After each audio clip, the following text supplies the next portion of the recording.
பெற்றோர் உறவினர்களாக கண்ணீர் மல்க வேண்டுகோள் விடுத்ததை சமூக வலைத்தளங்களிலே பார்க்க முடிகின்றது. அந்த கைதிகள் எங்களுடைய தமிழ் இனத்தினுடைய விடுதலைக்காகவும் தமிழ் சமூகத்தினுடைய சுதந்திர இருப்புக்காகவும் தங்களாலான பங்களிப்பை செய்தார்கள் என்ற பெயரிலே மரண தண்டனை கைதிகளாகவும் ஆயுள் தண்டனை கைதிகளாகவும் 20 தொடக்கம் 31 ஆண்டுகளுக்கு மேலாக சிறையிலே நித்தமும் செத்து கொண்டிருக்கின்றார்கள்.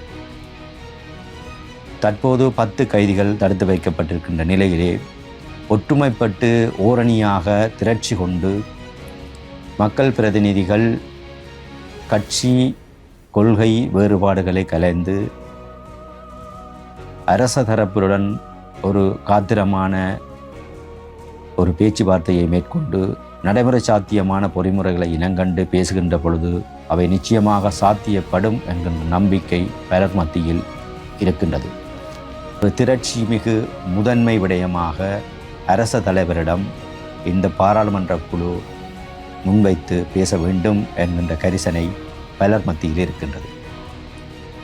அந்த அடிப்படையில் அந்த கைதிகளுடைய விடுதலை விவகாரத்தை பேசுவதற்கு கையாள்வதற்கு முன் இன்று சிறைகளிலே தடுத்து வைக்கப்பட்டிருக்கின்ற இந்த 10 தமிழ் அரசியல் கைதிகளையும் இந்த மக்கள் பிரதிநிதிகள் சென்று சந்திக்க வேண்டும்.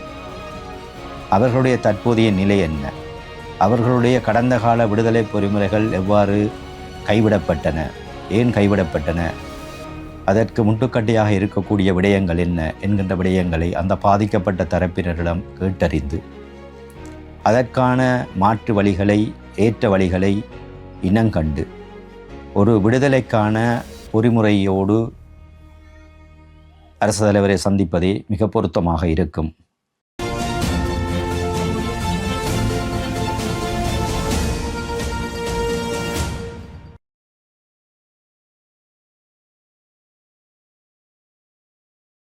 தமிழ் அரசியல் கைதிகளுடைய விடயம் மீண்டும் பேசுபொருளாகி இருக்கின்றது. ஆம், 1983ஆம் ஆண்டு இனப்படுகொலையின் ஓர் அங்கமாக நிகழ்த்தப்பட்ட வெலிக்கடை சிறைப்படுகொலையில் கொல்லப்பட்ட தமிழ் அரசியல் கைதிகளை நினைவேந்துகின்ற ஒரு நிகழ்வினை குரலற்றவர்களின் குரல் அமைப்பு ஏற்பாடு செய்திருந்தது. கடந்த 25ஆம் தேதி யாழ்ப்பாணம் தந்தை செல்வா மண்டபத்தில் ஏற்பாடு செய்யப்பட்டிருந்த அந்த நிகழ்விலே நாடாளுமன்ற உறுப்பினர்கள், சிவில் சமூகத்தை சார்ந்தவர்கள், கைதிகளுடைய பெற்றோர் உறவினர்கள் என பலரும் அங்கு கலந்து கொண்டிருந்தார்கள். அங்கு இளைய சமூகத்தால் ஒரு பகிரங்க விண்ணப்பம் செய்யப்பட்டதை அவதானிக்க முடிந்தது. அதாவது தமிழ் அரசியல் கைதிகளுடைய விடுதலையை மக்கள் பிரதிநிதிகளாக நாடாளுமன்ற உறுப்பினர்கள் கையேற்று செயற்படுத்தாவிட்டால் அதனை தாங்கள் கையில் எடுத்து செயற்படுத்தப் போவதாக அங்கே கூறியிருந்தார்கள். அந்த கூற்று வெறுமனே ஒரு கூற்றாக மாத்திரமல்லாது கடந்த காலங்களிலே பாதிக்கப்பட்ட தரப்பு எதிர்கொண்ட ஏமாற்றத்தின் ஒரு வெளிப்பாடாக காண முடிந்தது. அங்கு கைதிகளுடைய பெற்றோர் உறவினர்களாக கண்ணீர் மல்க வேண்டுகோள் விடுத்ததை சமூக வலைத்தளங்களிலே பார்க்க முடிகின்றது. அந்த கைதிகள் எங்களுடைய தமிழ் இனத்தினுடைய விடுதலைக்காகவும் தமிழ் சமூகத்தினுடைய சுதந்திர இருப்புக்காகவும் தங்களாலான பங்களிப்பை செய்தார்கள் என்ற பெயரிலே மரண தண்டனை கைதிகளாகவும் ஆயுள் தண்டனை கைதிகளாகவும் 20 தொடக்கம் 31 ஆண்டுகளுக்கு மேலாக சிறையிலே நித்தமும் செத்து கொண்டிருக்கின்றார்கள். தற்போது 10 கைதிகள் தடுத்து வைக்கப்பட்டிருக்கின்ற நிலையிலே ஒற்றுமைப்பட்டு ஓரணியாக திரட்சி கொண்டு மக்கள் பிரதிநிதிகள் கட்சி கொள்கை வேறுபாடுகளை கலைந்து அரச தரப்புடன் ஒரு காத்திரமான ஒரு பேச்சுவார்த்தையை மேற்கொண்டு நடைமுறை சாத்தியமான பொறிமுறைகளை இனங்கண்டு பேசுகின்ற பொழுது அவை நிச்சயமாக சாத்தியப்படும் என்கின்ற நம்பிக்கை பலர் மத்தியில் இருக்கின்றது. அதற்கமைவாக அண்மைய நாட்களில் தமிழ் மற்றும் தமிழ் பேசும் மக்களுடைய அடிப்படை அன்றாட பிரச்சனைகளுக்கு தீர்வு காணும் நோக்கோடு 6 கட்சிகளை கொண்ட ஒரு கூட்டிணைவு ஏற்படுத்தப்பட்டு பல்வேறு கலந்துரையாடல்கள் செய்யப்பட்டிருக்கின்றது. அதன் முதல் முயற்சியாக ஜனாதிபதி அவர்களை எதிர்வரும் ஆகஸ்ட் மாதம் 3ஆம் தேதி சந்திக்க இருக்கின்றார்கள். அந்த சந்திப்பும் கூட இறுதி செய்யப்பட்டிருக்கின்றது. ஆகவே இந்த நிலையிலே பாதிக்கப்பட்ட மக்களுடைய முக்கிய பிரச்சனைகளில் முதன்மை பிரச்சனையாக இருக்கக்கூடிய இந்த தமிழ் அரசியல் கைதிகளுடைய விடயத்தை ஒரு திரட்சி மிகு முதன்மை விடயமாக அரச தலைவரிடம் இந்த பாராளுமன்ற குழு முன்வைத்து பேச வேண்டும் என்கின்ற கரிசனை பலர் மத்தியில் இருக்கின்றது.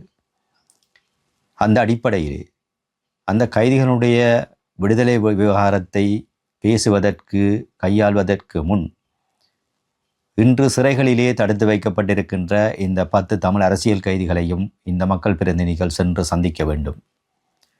அவர்களுடைய தற்போதைய நிலை என்ன, அவர்களுடைய கடந்த கால விடுதலை பொறிமுறைகள் எவ்வாறு கைவிடப்பட்டன, ஏன் கைவிடப்பட்டன, அதற்கு முட்டுக்கட்டையாக இருக்கக்கூடிய விடயங்கள் என்ன என்கின்ற விடயங்களை அந்த பாதிக்கப்பட்ட தரப்பினரிடம் கேட்டறிந்து அதற்கான மாற்று வழிகளை ஏற்ற வழிகளை இனங்கண்டு ஒரு விடுதலைக்கான பொறிமுறையோடு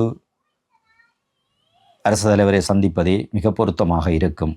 ஏனென்று கேட்டால் அரசாங்கமும் அரசதிகாரமும் முட்டுக்கட்டைகளை முன்வைத்து பேசுவதில் கெட்டிக்காரர்களாக இருக்கின்ற இந்த நிலையிலே தமிழ் அரசியல் கைதிகளுடைய விடுதலை விடயத்துக்கு அந்த சட்டம் முட்டுக்கட்டையாக இருக்கின்றது, இந்த சட்டம் முட்டுக்கட்டையாக இருக்கின்றது என்று சாட்டுப்போக்கு சொல்லிவிட்டு தள்ளி செல்வதற்கு நாங்களே இடமளித்து விடக்கூடாது. அந்த வகையிலே நடைமுறையில் இருக்கக்கூடிய பயங்கரவாத தடை சட்டத்தை நீக்க வேண்டும் என்று உள்நாட்டிலும் வெளிநாட்டிலும் பல்வேறு மனித உரிமை அமைப்புகள், ஐக்கிய நாடுகள் அமைப்புகள் உட்பட அனைவரும் பல வருடங்களாக அழுத்தம் கொடுத்து கொண்டிருக்கின்றார்கள். ஆகையினால் அது ஒரு கொடூரமான சட்டம் என்பது உலகறிந்த ஒரு விடயம். அந்த கொடூரமான சட்டங்களின் கீழ் தண்டிக்கப்பட்டு சிறை வைக்கப்பட்டிருப்பவர்கள் எந்தவித உரிமை சலுகையிலும் அற்றவர்களாக இருக்கின்றார்கள். அதாவது சிறைச்சாலைகள் கட்டளை சட்டத்திலே இருக்கக்கூடிய சாதாரண சிவில் கைதிகளுக்கு இருக்கக்கூடிய உரிமைகள் சலுகைகள் இந்த பயங்கரவாத தடை சட்டத்தின் கீழ் தண்டிக்கப்பட்டவர்கள் அல்லது கைது செய்யப்பட்டவர்களுக்கு விலக்களிக்கப்பட்டிருக்கின்றது. அவர்களுக்கான வீட்டு விடுப்பு மறுக்கப்பட்டிருக்கின்றது சட்டத்தின் அடிப்படையிலே. அவர்களுக்கான பொது மன்னிப்பு சட்டத்தின் அடிப்படையிலே மறுக்கப்பட்டிருக்கின்றது. இந்த நிலையிலே நிறைவேற்ற அதிகாரம் கொண்ட ஒரு ஜனாதிபதியினால் மாத்திரமே விசேட பொது மன்னிப்பு பொறிமுறையின் ஊடாக அவர்களை விடுதலை செய்வதற்கான வாய்ப்பு இருக்கின்றது. ஒரு ஜனாதிபதி தன்னுடைய அரசியலமைப்பிலே சொல்லப்பட்டிருக்கின்ற அதிகாரத்தின் அடிப்படையில் ஒரு கைதிக்கு பகுதியளவிலான விடுதலை தண்டனை குறைப்பையோ ஒரு பொது மன்னிப்பையோ விசேட பொது மன்னிப்பையோ வழங்குகின்ற பொழுது அதனை எவரும் எத்தரப்பும் சவாலுக்குட்படுத்தி வழக்கு தொடரவோ ஆட்சேபிக்கவோ முடியாது என்பது அரசியலமைப்பிலே அழுத்தமாக சொல்லப்பட்டிருக்கின்றது. ஆகையினால் ஜனாதிபதி ஒருவரால் விசேட பொது மன்னிப்பு வழங்கப்படும் பட்சத்தில் எவரும் அதனை கேள்விக்குட்படுத்த முடியாது. இந்த நிலை இருக்கின்ற பொழுது இந்த அரசாங்கம் இந்த கைதிகளுக்கான விடுதலையை மறுத்து வருகின்றது சட்டத்தின் பெயரால் மாத்திரமே. ஆகவே ஒரு துவாரம் மூடப்பட்டிருந்தாலும் இன்னொரு துவாரம் அவர்களின் விடுதலைக்காக திறந்தே இருக்கின்றது என்பதை அவர்களுக்கு நினைவூட்ட வேண்டும். இதை விடுத்து இந்த பயங்கரவாத தடை சட்டத்தின் மூலம் மிக மோசமாக பாதிக்கப்பட்ட தரப்பாக கடந்த காலத்திலேயே மக்கள் விடுதலை முன்னணி இருந்திருக்கின்றது.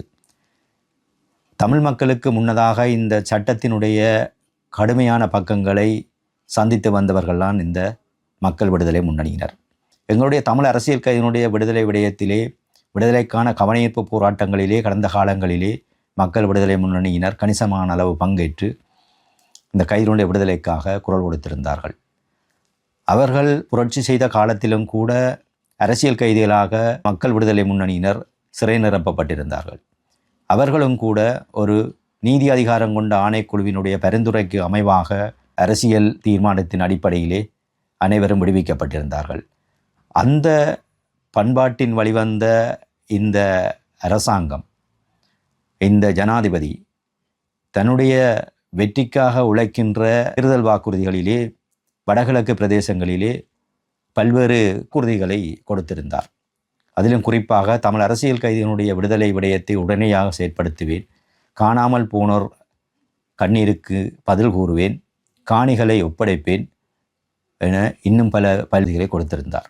இந்த நிலையிலே இந்த ஜனாதிபதி அவர்கள் தமிழ் அரசியல் கைதிகளுடைய விடுதலை விடயத்திலே எந்த ஒரு வார்த்தையை கூட பேசாதிருப்பது உண்மையிலேயே மிகவும் கவலை அளிக்கின்ற ஒரு விடயமாக இருக்கின்றது.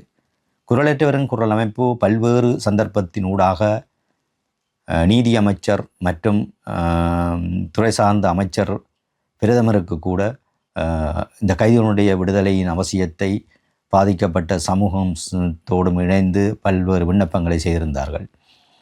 இருந்தாலும் கூட இதுவரை அந்த கைதிகளுடைய விடுதலை சார்ந்து எந்த ஒரு தீர்மானமும் எடுக்கப்பட்டிருக்கவில்லை. மாறாக நீதியமைச்சர் அரசியல் கைதிகள் என்ற பதத்தோடு அங்கு யாரும் தடுத்து வைக்கப்பட்டிருக்கவில்லை என்கின்ற ஒரு கருத்தை கூறி அதிலிருந்து அவர் தப்புவதாக தெரிகின்றது. கடந்த சில வாரங்களுக்கு முன்னர் முன்னாள் நீதியரசரான துரைராஜா அவர்களின் தலைமையிலே ஒரு விசேட குழு நிறுவப்பட்டு சிறையிலே இருக்கக்கூடிய நெருக்கடிகள் மற்றும் கைதிகளுடைய விடுதலை விவகாரம் ஆராயப்படுவதாக நாடாளுமன்றத்திலே நீதியமைச்சர் கூறியிருந்தார்.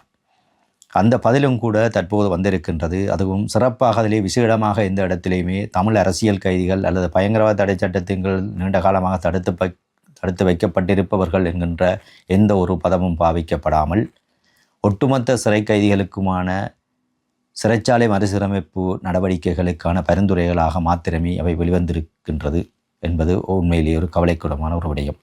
அதிலும் 70 வயதுக்கு மேற்பட்டவர்களை விடுதலை செய்வதற்கு ஏதேனும் பொறிமுறைகளை வகுக்க வேண்டும் என்கின்ற ஒரு தீர்மானம் மாத்திரமே இருப்பதாக அறிய கிடைக்கின்றது.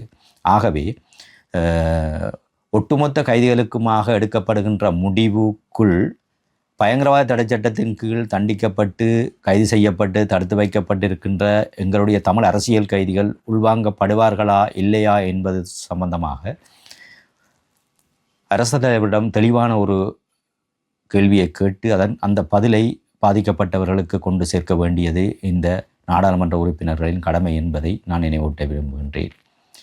நிறைவாக மக்கள் ஊடகங்களும் இந்த தமிழ் அரசியல் கைதியினுடைய விடுதலை விடயத்திலே மிகுந்த கரிசனையோடு இதுவரையும் செயற்பட்டு வந்திருக்கின்றார்கள். அதே போன்று ஒரு திரட்சியான அதிர்வுள்ள அழுத்தத்தை மக்கள் சமூகமாக இன மத வேறுபாடின்றி பிரதேச வேறுபாடின்றி கட்சி வேறுபாடின்றி அனைவரும் ஒருமித்து திரட்சியான அழுத்தத்தை இந்த சந்தர்ப்பத்திலே கொடுக்கின்ற பொழுது நாடு பொருளாதார ரீதியாக தடுமாற்ற நிலையில் இருக்கின்ற இந்த சந்தர்ப்பத்திலே சர்வதேச நாணய நிதியமாக இருக்கட்டும், ஐக்கிய நாடுகள் சபையாக இருக்கட்டும், ஏனைய மனித உரிமைகள் அமைப்புகளாக இருக்கட்டும், எல்லோரும் எங்களுடைய இந்த திரட்சியான அழுத்தத்தை கரிசனையில் எடுத்துக்கொள்ளக்கூடிய ஒரு மிகச்சிறந்த காலமாக இருக்கின்றது. அது மாத்திரமல்லாமல் இந்த சிறையிலே தடுத்து வைக்கப்பட்டிருக்கின்ற இந்த 10 தமிழ் அரசியல் கைதிகளும் 30 ஆண்டுகளுக்கு மேலாக உறவுகளை பிரிந்தும் உறவுகளை இழந்தும் பல்வேறு தொற்றா நோய்களுக்கு உட்பட்டு போதுமான மருத்துவமோ போசாக்கான உணவோ இன்றி நீண்டகாலம் உடலுள்ள ரீதியில் பாதிக்கப்பட்டு சிறை கலவரங்களினால் ஏற்படக்கூடிய அச்சநிலையை எண்ணியவாறு நித்தமும் நடைபெணங்களாக அந்த சிறை சுவர்களுக்குள் சுற்றி கொண்டிருக்கின்றார்கள். அவர்களை மீட்க வேண்டியது எங்களுடைய சமூகத்தின் கூட்டு பொறுப்பு என்பதை நினைவில் கொள்ள வேண்டும்.